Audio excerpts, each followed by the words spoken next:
पालूस रसूल का ख़त दूसरा तमोथियस दूसरा बाब पहली आयत से।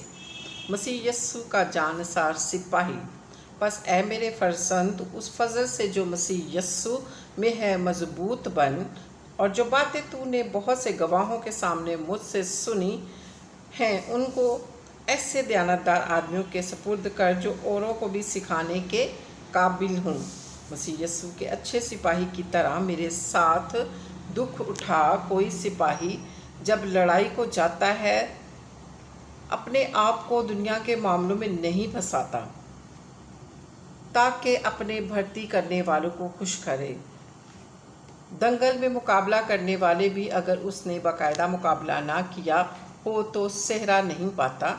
जो किसान मेहनत करता है पैदावार का हिस्सा पहले उसी को मिलना चाहिए। जो मैं कहता हूँ उस पर गौर कर, क्योंकि खुदावंद तुझे सब बातों की समझ देगा। यीशु मसीह को याद रख जो मुर्दों में से जी उठा है और दाऊद की नस्ल से है, मेरी उस खुशखबरी के मुआफिक जिसके लिए मैं बदकार की तरह दुख उठाता हूँ, यहाँ तक कि कैद हूँ, मगर खुदा का कलाम कैद नहीं।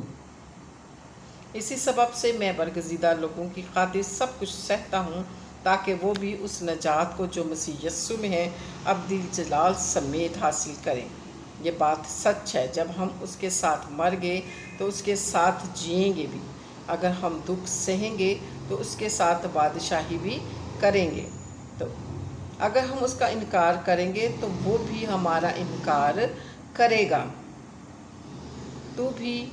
तो भी वो वफादार रहेगा, क्योंकि हम अपने आप का इनकार नहीं कर सकते।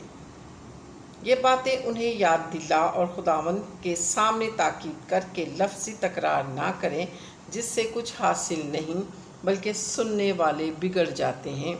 अपने आप को खुदा के सामने मकबूल और ऐसा काम करने वाले की तरह पेश करने की कोशिश कर जिसको शर्मिंदा होना ना पड़े, और जो हक़ के कलाम को दुरुस्ती से काम में लाता हो, लेकिन बेहुदा बकवास से परहेज़ करे, क्योंकि ऐसे शख्स और भी बेदीनी में तरक्की करेंगे और उनका कलाम आकला की तरह खाता चला जाएगा।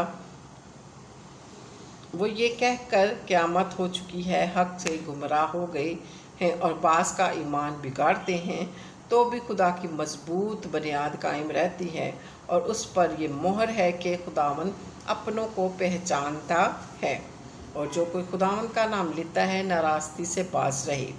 बड़े घर में ना सिर्फ सोने चांदी ही के बर्तन होते हैं, बल्कि लकड़ी और मिट्टी के भी, बाज़ इज़्ज़त और बाज़ ज़िल्लत के लिए। बस अगर कोई इनसे अलग होकर अपने ताएं पाक करेगा, वो इज़्ज़त का बर्तन और मुक़द्दस बनेगा और मालिक के काम के लायक और हर नेक काम के लिए तैयार होगा। जवानी की ख्वाहिशों से भाग, और जो पाक दिल के साथ खुदावंद से दुआ करते हैं उनके साथ रासबाजी, ईमान और मोहब्बत और सुलह का तालिब हो।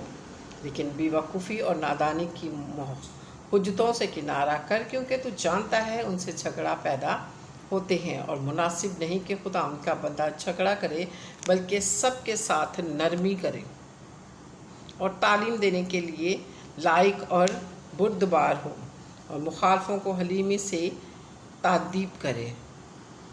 शायद खुदा उन्हें तौबा की तौफीक बख्शेगा ताकि वो हक़ को पहचाने और खुदा उनके बंदा के हाथ से खुदा की मर्ज़ी के असीर होकर अब्लीस के फंदे से छूटें। पाक कलाम के पढ़े और सुने जाने पर खुदावंद की बरकत हो, खुदावंद का शुक्र हो। खुदावंद का कलाम ज़्यादा से ज़्यादा शेयर किया करें दोस्तों के साथ, फैमिली मेम्बर के साथ। मेरा चैनल सब्सक्राइब किया करें। Hallelujah, praise the Lord, God bless you all, आमीन।